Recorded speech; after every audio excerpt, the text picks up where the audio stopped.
And he was a winner. He was a winner. And you are a winner. Thank you very much for being here, Derek. Appreciate it. We have a very popular man, a very popular political person, and a great congressman from Texas, Wesley Hunt. Wesley's fantastic. Thank you. Wesley came in with me. And a woman who's unbelievable, actually. I've gotten to know her. She endorsed me in 2016. I said, you got to be kidding. It was a surprise endorsement. And she believed in the message and what we were saying. We were right about what we were saying. You know, when we came down that escalator and I made those statements, everyone said, how terrible are those statements? Turned out that they were minor compared to, they were like little minor statements by comparison. But she got it better than anybody, and she endorsed us very early when it wasn't the thing to do.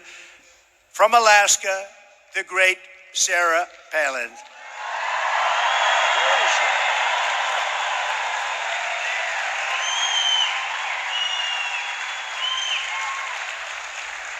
Thank you, Sarah. With the help of everyone here today, 25 days from now, think of it, 25 days, we are going to defeat Kamala Harris.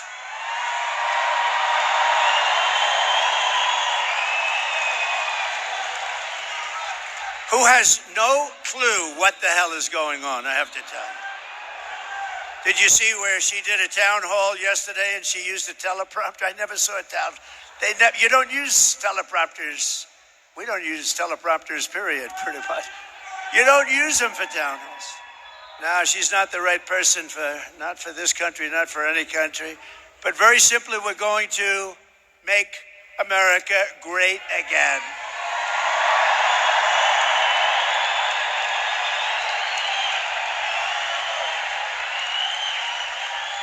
So I've been waiting for this. I've been waiting for this day because I've been reading about it like so many people all around the world. And I wanted to get here as soon as I could. And I took a good time and a good day. And you know, the crowd, we could sell this place out 4 times. You see what's outside?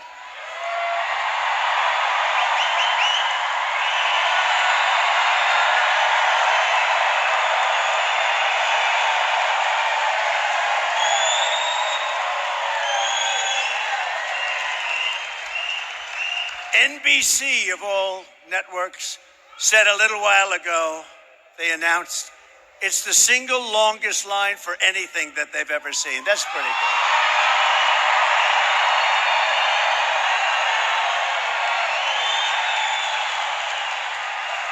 But I've been waiting for this day, and we're here finally in Aurora, Colorado, to call the attention of the world, and unfortunately the world's already got its attention, to one of the most egregious betrayals that any leader in any nation has ever inflicted on its own people. What they've done to our country, what they're doing to our country. They're destroying, they are ruining our country. We are being led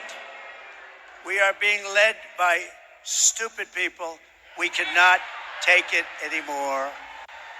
For the past 4 years, as the so-called border czar, the person in charge of our border, Kamala Harris,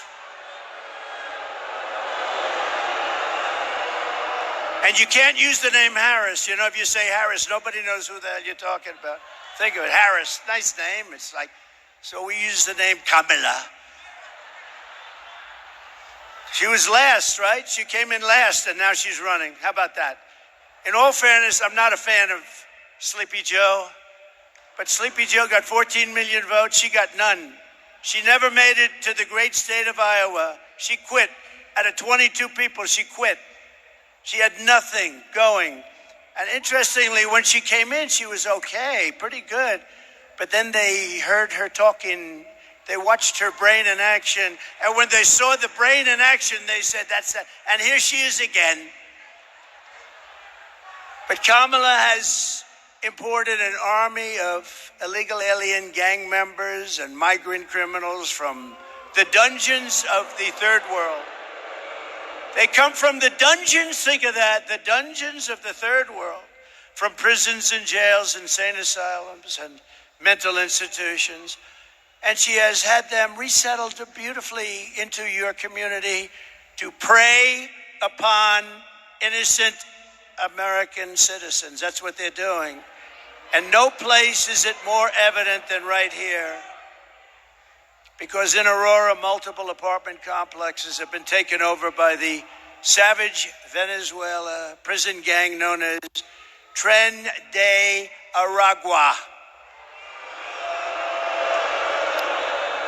Or is your law enforcement and law enforcement all over the world. They know them all over the world. They're a savage gang, one of the worst in the world. And they're getting bigger all the time because of our stupidity. They're known as TDA. TDA has killed 7 people today, sir. Last month, 6 men with armed rifles and many other men standing right outside waiting for them and handguns were caught on camera as they were forced into a situation, and they said they were forced. They weren't forced. They got their way into an apartment building. They threatened the tenants at gunpoint. These are people that never saw anything like this. These are people that never experienced criminals and crime. They burst into the building and they held tenants at gunpoint and at knife point. 10 minutes later, they opened fire on a 25-year-old man outside the building, fatally shooting him. Of the barbaric thugs who have been identified, at least 3 are illegal aliens who were in Border Patrol custody. They were in custody. By the way, 4 years ago, we had the safest border in the history of our country. Put up that sign, please. Put up my all-time favorite graph. Put up my all-time. Get that put up.